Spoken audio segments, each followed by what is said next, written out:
Hi, folks. Chris Voss here from the ChrisVossShow.com, the ChrisVossShow.com. And I'm joined by my good friend, Ken Frickless. Am I pronouncing your last name correctly, Ken? You did pronounce that correctly. Awesome. Frickless. Ken, we're here to talk about some of the topics of the day. Ken brought some, and I brought some, and we're going to see what we think of today's or the most recent day's engagements, I suppose. So we've been talking about the Hillary Clinton evisceration of Donald Trump. Hillary has come out punching, and she has decided, in my opinion, to be more Trumpish. So instead of Donald Trump becoming more Hillary-ish and more polite politician, she's decided to drop the politics and the kid gloves and come out swinging. So this could be a real bloodbath, and it could be a lot of fun for comedy. What do you think, Ken? I think that's true. I think the biggest issue we've got right now with Hillary is the number of syllables she's using in her words, because, you know, Trump manages to cut people down in 2-syllable words, and she kept using words like temperamentally and responsibility, which I don't know. Seems like more than a few syllables is going to lose the millennial generation. Is that what you're inferring? No, I don't think it's the millennials who are going to have that problem at all. That's true. I'm sorry. His voter base is the people who never went to college. So yeah, definitely more than 2 syllables. Let's see. Let me qualify this. Fox News. Yep, 2 syllables. Nothing more than that. It is true. I mean, he's got definitely some, he's been trying to kind of avoid Bernie, not to bring him up in California. And then he's also got, she's got to figure out a way to beat him. I think there's going to be a coup at the convention for the Democrats if she doesn't figure out a way to really bury Bernie in California. Well, it's been interesting from what I've been seeing. I mean, she's been going after Bernie for things that are the opposite of Bush. It's almost like the stuff she's been attacking Bernie is Trump. Stuff that she's trying to distance herself from Trump by attacking Bernie on issues. So like this thing a few months ago where she was attacking Bernie because he wasn't tough enough on guns, right? And so then you have Trump who's like, everybody's going to have guns. No, that's what we do. It's huge. And it's huge. Guns for everyone. And that's, interesting that she's trying to align herself more with what she views as the Democratic core. Yeah. And maybe more stronger. I think you're right. Being more stronger at, attacking and being, stronger. She's being more Bernie-ish. So hopefully maybe she's trying to get that crowd to come over to her. I do think it's funny. And what I'm excited about, because I'm just here for the shit fest. I'm just here for the shit show. I don't have a dog in the fight of the Bernie Clinton Trump thing. I think everyone's a scumbag who's a politician, really. So she calls him out, and she says, Trump should be the sort of person that we should never let near the nuclear codes, because he'll start a war with somebody who got under his very thin skin. Which is really funny. I mean, when you think about the people who have said the same thing, I mean, people like, Ryan, who suddenly comes out in favor of Trump today, that you sit there and you go, yeah, I mean, exactly. Do you want the guy who's constantly making these threats? Do you believe he's actually got the balls to not follow through on his threats, or is he going to feel like, oh, now I can finally do this stuff without repercussions? I mean, it's a dangerous thought. Yeah. But I think she's going into his space. She's going after his space. She's dumping the political PC sort of conversation.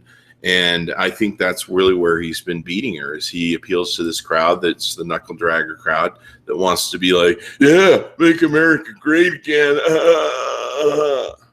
And, it's time for her to kick ass and take names. Maybe that's what she sees, that she's got to, there's some people say that women got to act more powerful to compete in the world of men. And maybe that's what she's finally decided to do. She's like, I got to bring it up and I got to box it with Trump. Well, yeah, I mean, it's interesting because you've got that whole thing where if a woman acts strong, suddenly she's a bitch or other related words. And I think she's finally decided that she's past that, Yeah. that maybe it doesn't really matter how people are going to view her as a female, Yeah. that what matters is she's going to be the strongest politician that she can be. And right now, what seems to be making waves, if you're interested in Bernie over Hillary, I think it's partially because he doesn't look like he's kowtowing to the big banks, etc. But partially it's because he's the only one who just sounds like he's just saying as far as he's concerned, the truth. And the reason he might succeed is because he's going to call other people out on it. And so maybe she's saying, I can do that. You can do the Bernie. Here's my Bernie impression. So I think it'll be awesome. I'm like really happy she's pulling this because I would love to see a shit cat fest between her and Trump. What's funny is if there's a bitch in this contest, it's Trump, bitches. Right? There's two big bitches. Yeah, it's just so funny because there's a tweet from Trump. I got to read it. Bad performance by crooked Hillary Clinton, reading poorly from the teleprompter. She doesn't even look presidential. Oh wow, there's okay. And you're just like, so he basically said nothing. This is like that kid at the playground who making fun of you for stuff that's meaningless because he can. Yeah, and it's just bravado, and he knows his base will be like, yeah, whatever he said, yeah, that sounded good. Make America great. Exactly. It's a smart play, I think, on her part. I mostly monitor these things from the angles of strategy and play and gamesmanship. And she knows that he's going to go after her skeletons. She knows that he's going to go out, and she's got a lot of skeletons from David Foster to the Whitewater Papers. The Clintons have, you open a skeleton's closet and you get like something the size of the Pentagon that falls out. Numbers of dead bodies. But you got to wonder how many of those are just outright made up. I mean, do you ever see the movie or read the book, The Hunting of the American President? Yeah. Because it's just mind-blowing when you go through those, how far-fetched, and they just got repeated over and over and over until, I started to bleed at the ears every time I'd hear these things. And then I'd get on a plane, of course, next to somebody who is a totally complete believer who'd spend 20 minutes regaling me about the murder of Vince Foster and how the Clintons had a hit squad where they used to have used the state police to protect their drug operation. And you're just like, what? Yeah, I mean, they come up with stuff that's just like so illicit. You're like, I'm pretty sure the FBI would have found out about that and shut that down. They're really good at shit. I mean, right now they're working through people's emails. I think if the Clintons were operating a cartel of drug distribution, I'm pretty sure someone would find out about that. We found out about everything else. Yeah, exactly. I mean, if the only thing they could catch Clinton on was the fact that he said, I did not have sex with that woman, therefore he's a liar, therefore his entire presidency was illegitimate. Hey, I don't know.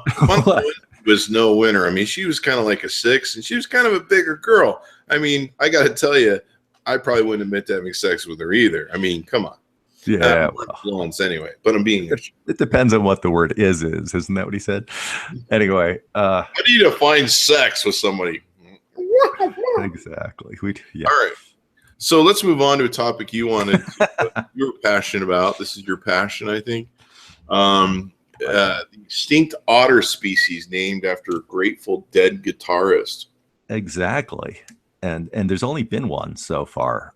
So the dead big otter or a dead Grateful Dead member? That's a good question. I think we've had 2 dead Grateful Dead members so far. But yeah. Pigpen would make a really lousy name for an otter, I think. Using. So Bob Weir now has a dead species of otter named after him by a scientist who has a strong affinity for the Grateful Dead. I'm not sure if she used to follow the band around or not, but it is kind of funny. It's like, so exactly what kind of public figures have had species and stars and you name it named after them now? Yeah. I mean, I'm just trying to figure out why an otter, thank God she didn't find, like a new species of cockroach and she named it after Bob Weir. It kind of sounds like she was just kind of like waiting for something to name after Bob Weir. That I think it's, what you have at hand, right? If you're going to be studying dead otters and you're a Grateful Dead, there's going to be a connection there. Someone I know made the comment that maybe it was because these days Bob Dead kind of resembles a dead otter, but we're not going to go there. Yeah, I mean, he doesn't look like an otter. Well, he does kind of have that beard there in his later years. He's kind of hairy and skinny, I'm looking at a picture of him on SFgate, and I don't know if I can bring this up, but yeah, he kind of looks otterish if you kind of squint your eyes a little bit, and he's kind of a white beard though. Like if he had brown beard, he kind of would seem otterish. But yeah, I wonder what Bob thinks. Like, is Bob in heaven or hell or something going an otter? Like, fucking really? Like, best you go. I did all those fucking shows and played all that music all those years. An otter. They couldn't even give me a live species. Couldn't give me a live species. You gave me an extinct, gratefully dead species, which might be fitting, I suppose. I don't know. I was never a Grateful Dead fan, so if that goes extinct, it's fine with me. I'm a big Metallica fan, so there you go. There you go. So what song? What would you want to name after a member of Metallica? I don't even know. I'd probably name I don't even know. I'd name. I don't even know. Like I'd probably name a beer after James Hetfield. That'd probably be a fitting James Hetfield beer, Alcoholica. Yeah, Alcoholica, the real McCoy. Why hasn't someone made a brew beer called Alcoholica? What is wrong with America? I better get online and yeah, somebody's got to Google that like right now. It's going, because I would buy Alcoholica beer, or Alcoholica vodka would be even better. Maybe there's a real premise problem with the name, Alcoholica beer. Oh my God, you're not going to believe it. You got to go to alcoholica.ca. Oh my God, really? It is a French homage to Metallica. Alcoholica.ca. Yeah. In Canada? It's something like no. French. Oh, wow. Homage à Metallica. Wow. Hold on. This is a faux Metallica band, right? It's a cover band. Well, I don't think so. I think it's just a tribute to Metallica in general. Oh, maybe it is. It's maybe it is a cover band. It's a tribute band because I'm looking at the pictures going, these guys look nothing like Metallica. Yeah, I just realized. I didn't really look at the side. I just noticed it came up. It's like the radio faces of Metallica here. All right. Well, there you go. So there you go. So I just want to mention, so speaking of tribute bands, so there's like some really awesome all-female tribute bands out there. There is main one. Sure. So there is an all-female DC cover band. Oh wow. And they are Hell's Bells. And there is an all-female Led Zeppelin cover band, which of course is Les Zeppelin. So you would expect that. Lesbo Zeppelin? What? Les Zeppelin. They're real. Actually, they're really good too. Really? Wow. Yeah. But I think the name that hasn't been done yet is we need an all-female Devo cover band called Are We Not Men? So anyone listening to this, girls looking for something to do in your spare time, this is something that needs to happen. Wow. Well, there you go. There you go. So the other thing we wanted to cover was in the world of Darwin Awards. Yeah. I swear to God, mobile phones are making people stupid. This woman, she goes on a tour with one of the national parks, I guess, and she got close to an elk to try to take a selfie, and it charged her and knocked her on her ass. And it's what her killer. She could have really been hurt. This thing was huge. Yeah, I live in Colorado. We have elk, Yeah. They come down the street sometimes, and you don't want to get near them. Moose are even worse. But yeah, that doesn't seem like the greatest idea. It's kind of right up there with, the Chinese putting their babies in the arms of sedated large felines. I don't get that thing either. Yeah. You know what I mean? It's just you're kind of asking for trouble when you are taking pictures with very large animals, and especially large wild animals.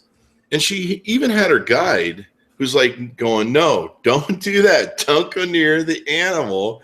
And the national park has a thing that, like, the number one thing on their thing is don't go near the animal. Stay 100 yards away from bears and wolves, 25 yards away from all wildlife. I've seen those bison in Yellowstone. I don't want to be near them. I don't want to take a selfie. And what's really sad is we've had this really stupid run of people that there was somebody else in Yellowstone who put one of the baby bison or something, or baby deer, in their car. Oh, right. And it died a couple weeks ago. They had to kill it because the herd wouldn't accept it back. Right. It smelled like people. And then the recent thing with the gorilla, with the idiot parents letting I hope they charge those parents, man, and put them with child protection services, because those days you got 4 kids. The father's got a felon criminal record a mile long, and God only knows what's going on at their home. I would feel a whole lot better if somebody. I've been all my life a person, and part of it probably comes from growing up in Utah, where they just breed recklessly there. At one point we were going to buy a huge sign on the side of the road there that would say, how about if we focus on breeding children with quality instead of quantity?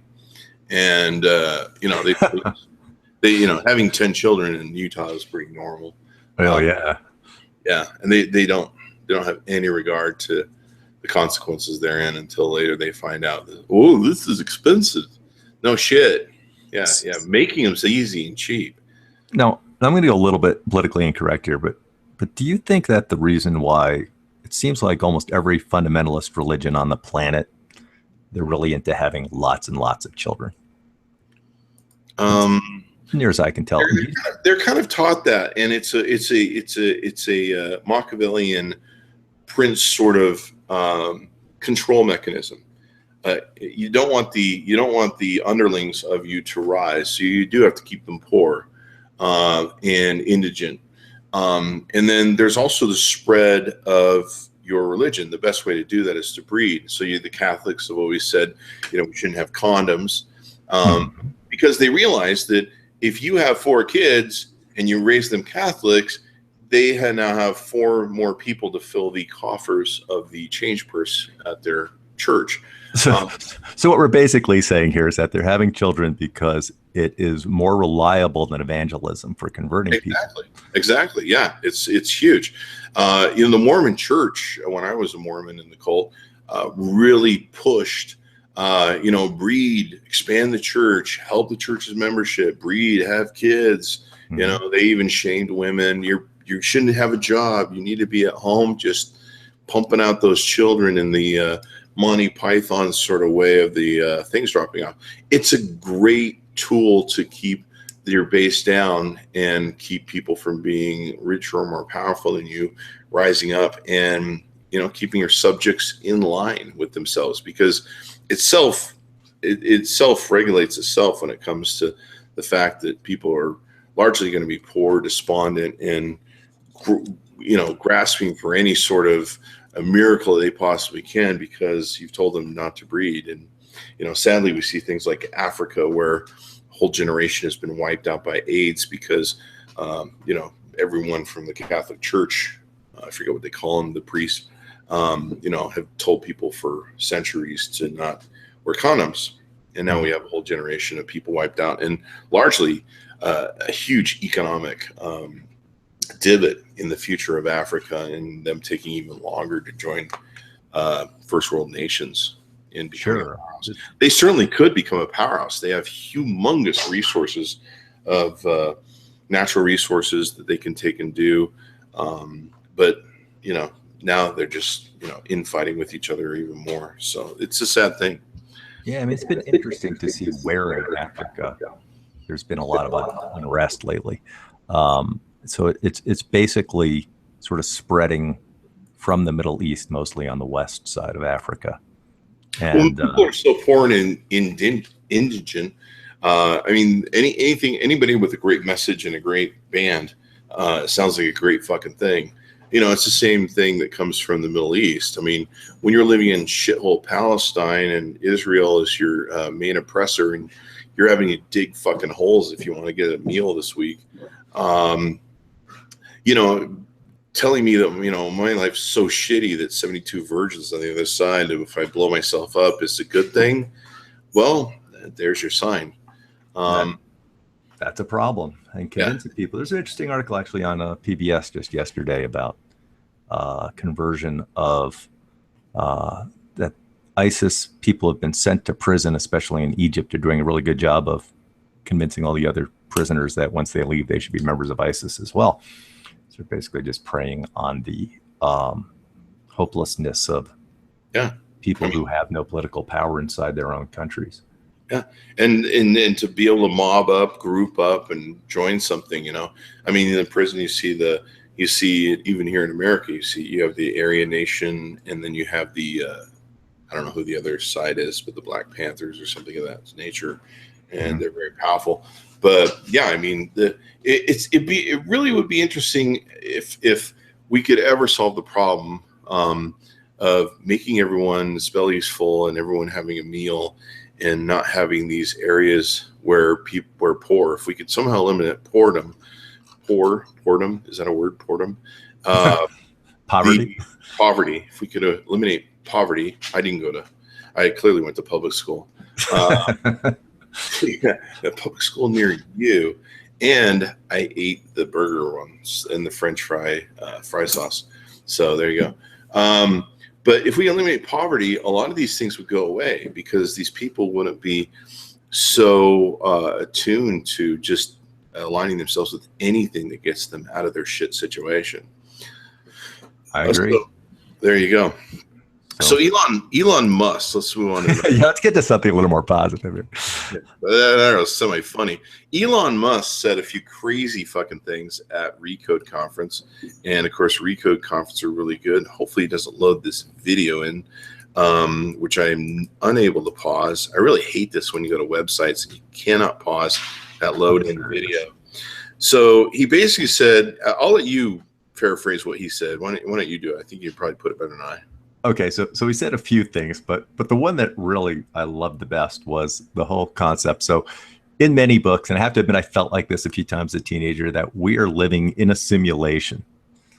And of course, when you're a teenager and you're angsty, you feel like it's simulation specifically designed to torture you. But he basically said that the odds that we're not living in a simulation are incredibly small. I can't remember what the exact number was, but something like 1 in a million chance that we're not actually living in a simulation, which is interesting from a sci-fi perspective, because, you know, if you look at one of the more recent concepts, which is that all physics is mathematics and we're actually just an expression of mathematics, then we are kind of living in a simulation. If you believe in God, then maybe somebody created the simulation, or maybe it just emerged. It definitely is a puppeteer sort of analogy of God, which I always find it funny that people fall in with, where it's like, I love being someone's plaything and a toy. You know, certainly if you follow the Old Testament, oh yeah, but he was a real asshole guy. You had to guess what he wanted. Real fucking asshole, man. Yeah, he's like, hey Abraham, I'm bored. Hey, why don't you fucking kill your son? What? Yeah, you know, he's a jealous God. He's a real asshole in the Old Testament. And I don't know. He warmed up in the New Testament or something. A little bit, yeah. And then it took you know, the church and a few, you know, 100 years of Puritans to make him bad again. But yeah, that whole Noah thing didn't work out. Yeah, the world's full of fucking sinners. You guys are pieces of shit. We're just gonna flood the whole fucking planet and start over because you guys are shit turds. Now, if he's all-seeing God and he can see the future, like, couldn't he see that shit wasn't going to work and that we were just going to get worse, you know? Yeah, I sort of have a problem with that whole sort of, Satan as a living being thing where, it's our job not to be influenced by him because then God will be pissed at us, but he still controls everything. Yeah. So you're just like, so either he wanted that to happen. My biggest or he's problem fucking with us. people in my church would tell me that we all have a way that we to go through this life, and we know that and God knows how we're going to choose and turn out in the end, but he's still giving us free will so that we can choose. But he knows how the bet ends in this life gamble of heaven and hell. So he knows how whether or not we're going to end up in heaven or hell, but he's still giving us free will. But he's all sent us here on missions too. Like I said, well, how come Judas got that shit stick where he got, he got chosen to be the one who has to betray Jesus, man, and God chose that for him. And people would be like, yeah, God sent Judas here, and that was Judas's job, was to betray Jesus. I'm like, well, that's not free will. That's like a fuck job. Yeah, I'm serious. It's like, yeah, how do you get to be that guy? Yeah, it's like sending into someone into a blender or something, and being like, and then the guys get blended, and you're just like, really, you did that on purpose? He's like, yeah, well, I gave him free will. He could have said no. Yeah. Knew he wouldn't say no. So you just think about this. So if you believe that the Bible is the literal word of God, what the hell is with Job? Okay, so God has a who controls everything is having a betting match with this other fallen angel dude who they basically decide to screw with some guy's life and see what happens. Fuck with this guy. I'm serious. I mean, it's like the NBA finals of Job's life. And what about all the side characters, the wives and children who got offed in the process and all the rest of that? I mean, it's kind of like, I don't know. It's really sadist fucking thing. And you just look at the whole quagmire of that. Anyway, I guess we'll start bashing things, but right. I don't know how we. Back to Musk. Back to what Elon Musk said, though, I do want to. I've heard some really good jokes about this. I've often joked, maybe we're just a fucking aquarium for the aliens, and we're just like a reality show for them where they can just tune in and go, look at these fucking idiots. Exactly. That would explain Trump right there, man. Trump, totally. Yeah. The other joke that I heard, I don't know who the comedian was, it bounced around the internet enough, was that do you ever wonder if we're just a big like Discovery Nature channel and like aliens have their kids watch us to see how other species have sex? It could happen. It could happen. It could happen. I think it's interesting. He spends a lot of time thinking, are we part of a giant video game for aliens? Well, so the other thing which he talked about, speaking of which, it's kind of a good segue, was that he's been talking for some time. He's one of these guys who has basically, like a lot of smart people actually, have basically said, we better watch out for AI because it's going to be smarter than us pretty soon. And we become irrelevant to if you're trying to make things better or worse or whatever. We're in the noise level now. We don't matter. And judging by the chick who's taking the photograph with the antelope is knocking her on her ass in Yellowstone, I'm pretty sure AI, even though it's not fully developed, is smarter than us right now. I think that's true. I think that is kind of why we feel satisfaction in the Darwin Awards, is because it just goes to show that those of us who play it a little bit safe in life are destined to probably last longer. Yeah. Did you see this thing where the tenants of a building in Utah, and I used to live in Utah, so I understand the stupidity that goes on there. I call it Utard. I add an RD to the end of Utah. Lived there for 25 years plus. I need to put that in a different way. I served my time there for 25 years plus, and I was released and moved to Las Vegas because it was like living in a prison, the Zion prison. So where were you in Salt Lake, or were you? Yeah, Salt Lake and Provo and American Fire.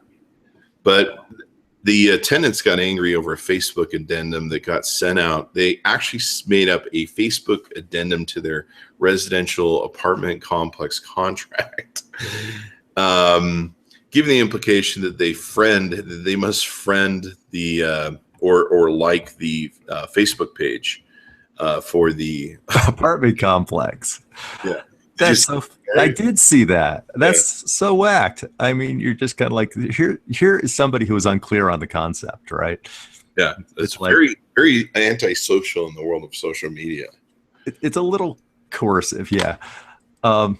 It is kind of funny though. I mean, it's one thing. There's all these, enter our contest by liking our Facebook page. Yeah. And somebody needs to write an app that like lets you do that, remembers which ones you liked, and you have them on a list and automatically unlikes them a week later.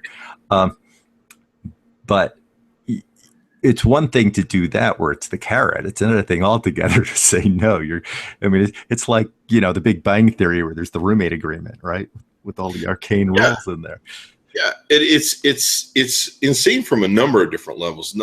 Number one, legally, coming at someone with an addendum after a contract's already been signed and specifying that it must be signed in order for their original addendum to be done. I actually had this pulled with someone I rent the house from, where they sent me a fine addendum if I violated any HOA rules and I didn't comply with meeting the HOA rules. They would fine me.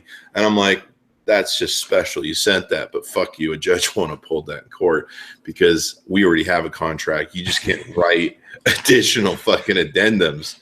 And they were fortunate enough they didn't challenge me to sign it. And I just kind of went, well, that's pretty. I'll set that over there. Because I don't need to argue something unless they want to argue it. But they actually said the resident further agrees not to post on any public forum or page negative comments related to the community. So not only was it a contractual legal violation of contract law, First Amendment rights were also under attack. That's impressive to blow the Constitution in a lease. Yeah, I mean, but it's really sad. There's a lot of companies that are doing this. They're taking away the rights of people to litigate in court by forcing people into what is it called? The mediation. Yeah, mediation. I've seen a lot of that lately, where you'll be in some, if you have no right to sue us if our product fails to perform like we tell you it will, and instead we will have a mediator who's assigned by us. Yeah, you're just like, okay, now. Granted, there's probably something which says the mediator has to be impartial, or and the mediator is an incredible impartial. What's the word I'm looking for with when someone is nadless, has no, they've been completely circumcised in the Chinese sense of the word, a eunuch. The eunuch. That's the word I'm looking for. Our corporations back in the day got involved in a few lawsuits over employees that had non-competing agreements, and the judge said, I'm going to specify that you go into mediation so that maybe you can wrap this up. And so we all got in a room and hammered in mediation. And you want to talk about the most passive, eunuch sort of experience where the guy's just like, can't we all just get along? No direction. I mean, it just cemented the side of each side even worse, as opposed to resolving it, because the person was just really passive. Like, well, can you give up your end? Can you give up your end? And it was just the worst. We tried 2 meetings of it and just got more fucking angry at each other. Interesting. Yeah, and so I can see why companies would want to go into mediation, because it's a fuck job of a waste of time. I mean, you really need a judge. You really need a person with a sound mind and an ethos of experience in law and the power to go, no, fuck you. You're wrong. I'm the judge. So we need Judge Judy, is what you're telling me, as the mediator. Yeah, because I'm down with that. Yeah, and so that's why they want to do these. But yeah, I think it's interesting. And then a lot of people kind of cued into is this community want to see your Facebook page so they can see inside your apartment, so they can know, I don't know if you're growing pot or maybe you're not keeping your rug clean or something. I had one of my old friends, he did a broadcast with me. I think it was on Facebook or something. And I looked at his rug in the background. I'm like, dude, when's the last time he had like 3 boys? And I'm like, when's the last time he fucking shampooed that rug? It looks nasty as shit in the background. And so I'm just wondering, it's like, is there someone at the office of the apartment community that's like, what's going on over there? I know. It kind of makes you wonder if people are starting to, install little cameras since they've gotten so cheap in all the apartments. This is going to probably due to what I got today. We have a HOA community, and in Las Vegas, these are real prevalent. In fact, we have 2 that overlap. And one is the construction company's HOA, and one is the normal HOA, I guess. And it's really confusing as to which one. Anytime you call one, they go, no, the other one does that. And then the other one just doesn't return your calls, and vice versa. But they actually have an active service, and they're community policers, if you will, driving around little trucks and stuff. And I do have to say, we do have a real safe area. These guys are real active, and they do a good job. But, they do drive up and down the rows, taking pictures and trying to figure out which violation you've done in your HOA. That's funny. And they're so huge and oppressive. We spent $1 million of HOA fee money to put on a giant fireworks show a year or 2 ago, and they caught so much shit for it. Like, this is what you're doing with our money. Like, maybe we're paying too much, because I'd like to have a cheaper HOA bill every month and a great fireworks show, so they won't be putting that on anymore. I live up a mountain now, so HOA is not my issue. But in my old house, it was interesting because they had like the set of colors you were allowed to use, and the what type of fence you were allowed to have. And the thing which really cracked me up was the president of the HOA had the one pink house with a white picket fence going around it in the entire neighborhood, which was completely not in the covenants, right? But the rest of us had to stay honest. Yeah, I mean, total stalking going on. When I moved to this house about a year ago, a year and a month or so ago, I bought it. Or I didn't buy it, but I bought into it. Somebody had put a direct TV cable box or cable, what's it called, antenna on top of the garage. It was real ugly, just the dishes, in the home, and then a cord down the side. And I just looked at it and gone, that thing's ugly. I need to rip that thing off. But then you don't want to rip it off because it's drilled into the roof part. So there's that. And so I'm like, whatever. And then one day I get this letter from the HOA, and they'd been sending the letter to the vacant home for like a few months. So it's a letter saying how we're going to HOA court, because I have not painted the cord that goes up to the giant gray motherfucking, this giant direct TV fucking thing that's just ugly ass gray. But there's a little thin cord that goes down the side of the wall. And according to HOA rules, I am supposed to paint that cord the matching color of the side of the house. So it's invisible. You don't see that little motherfucking cord, but you'll still see this giant have a dish. Ass motherfucking dish that doesn't even match my home. And I'm just like, who was sitting around and was like so bored with their life? Like, they're just sitting around going, my husband will have sex with me, and my children left the home. I have nothing better to do. Oh yeah, that sounds like a good idea. That little fucking cord. No, see, I never even heard of that. So, but this is an interesting topic for social media. I mean, you have people that are insurers looking at people's social media. You have people that are job people, of course, looking at social media. You have government people looking at your social media, trying to figure out what you're doing in your home. And then meanwhile, we have idiots with selfies walking around going, hey, look at this, And I mean, you rob a bank. There's guys that have been so stupid they robbed a bank and then posted on Instagram all this money, and people are like, "Wow, that's timely. That's probably him." I hadn't heard about that one. That's clever. Oh yeah, there's been a number of robbers that have robbed a bank or robbed someplace, and they'll post on Facebook or like Instagram all this money they're holding. This couple had done it that really stuck out in my mind, and of course they did it on the date they robbed the bank, and they lived in that town, and people that knew them were like, "Yeah, Joey's the sort of guy who robbed a bank." It's pretty funny. That's right up there with that guy who robbed the bank and he wrote the note to the teller on the back of one of his own checks. That was good. That is awesome. That is awesome. Where you write it in the back of your business card. Yeah, that's just like Darwin. And they wonder why we want to lock them up and keep them away from the rest of us. That's right. Because it might rub off. Because it might rub off or they breed. I'm a big purveyor in this country where we need to start regulating breeding, where you need to have a license to have kids.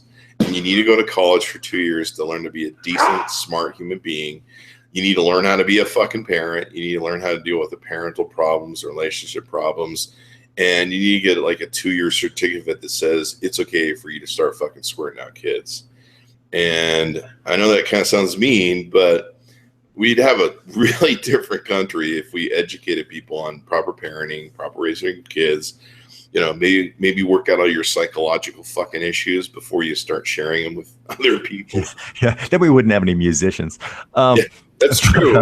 It would probably lose the arts completely, I'm sure. Yeah. I just read this Rolling Stones article from a couple of months ago about the Ramones and what awful home lives they all had, and it gave us the Ramones. So, yeah. My friend who used to own, we wouldn't have Metallica without the Ramones. Exactly. Yeah. I mean, I know James Hetfield had a horrible childhood. For some reason, Lars had a great childhood and turned out into Lars. So I don't know what happened there.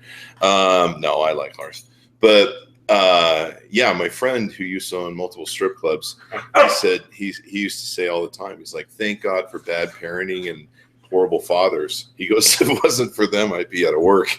Yeah, there you go. I'd be out of business. And he used to say that all the time. He's like, "Oh, man." Yeah, I think there'd be a lot of organizations out of business if that weren't the case, probably, A lot of psychiatrists would be out of a job. Bartenders. What did your mom do to you? I don't know. They love me. They gave me hugs all the time. They were there for me. Of course, I don't know. There's some people that are scarred, find themselves scarred by that. Exactly.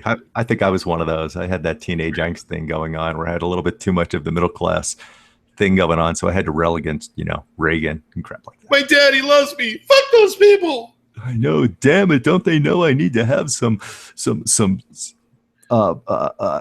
strife in my life in order to become an artist? My parents are awful. They always show up at my baseball games and they're there for me.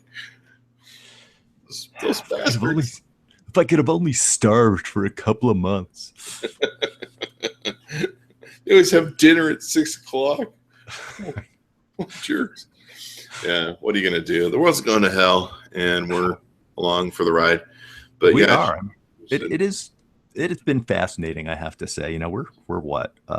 It's 2016. We are 15 years away from 9/11 at this point. Yeah. And it seems like people too young to remember 9/11 are still using that as an excuse for just all sorts of shit. I can just, I'm too young to remember, but I'm sure there was another one before that and another one before that. There was Pearl Harbor. And, sure. I think before that, Vietnam, then Pearl the Harbor. Alamo. The Alamo, for those of you who are, I think Bernie Sanders remembers the Alamo. I think he was in the Alamo, wasn't he? Isn't that where he got his political start? I think it's where he got his haircut.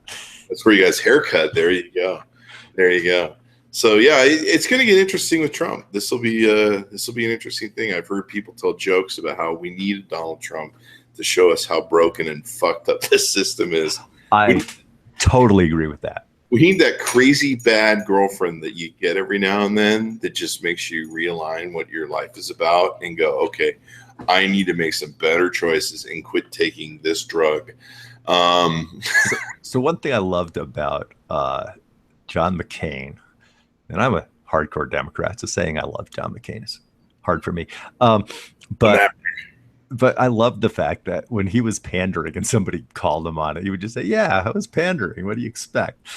And you just see like the entire Republican Party starting to pander to Trump, and it's just so obvious. You know what I mean? Oh, yeah. Speaking of that, I mean, what is it? Ryan, what's his name?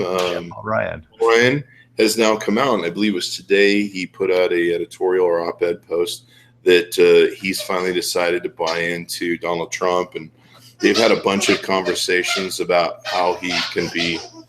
My dog just really does not like me podcasting. She just starts apparently not podcasting. I don't know what to do with her, but yeah, it's like no idea what that noise is. It's so amazing before he finally locked in the nomination, how all the Republicans were like, fuck that guy, we're never gonna accept him. And then like once he won and they were just kind of left at him, they all just kind of had to look at him and go, oh shit, man, I guess we're just gonna have to do it. And then like within a week they're all like, yeah, he's not so bad, yeah, sure. I mean, they rolled over. Like, it escalated so quickly. They just rolled over and were like, well, I've always viewed them as being, heavily in lockstep with pretty much the Koch brothers and everything that goes all the way back to the John Birch Society, And it's been interesting to watch this happen because obviously he was the only candidate of pretty much the 17, with maybe one other exception, who was not pretty much in the thrall of the Koch brothers, or at least their series of funding mechanisms. And it's fascinating because when you see all these people switching over, you just got to kind of wonder what kind of machinations are going on in the background. What's happening there where they're saying, okay, how do we make the best out of this? How do we make this work for us? Oh, yeah. And I'm sure that's what, Ryan alludes to the discussions they've had. I'm sure the discussions have been like, okay, how well are you going to dance for us, buddy, and be our bitch and do our bidding. And the funny thing about the Ryan conversations and the op-ed that he posted is I'm like, wait, you're trusting and believing your conversations with a crazy motherfucker? Really? A manipulative, bombastic, crazy man who is incredibly smart like a fox. For all you know, he's just fucking telling you whatever you want to fucking hear. Yeah. And then he's going to get in office and be like, fuck the Republicans. I'm doing what I want. And so I thought it was kind of funny because it's like saying you trust Kim Jong-il or something.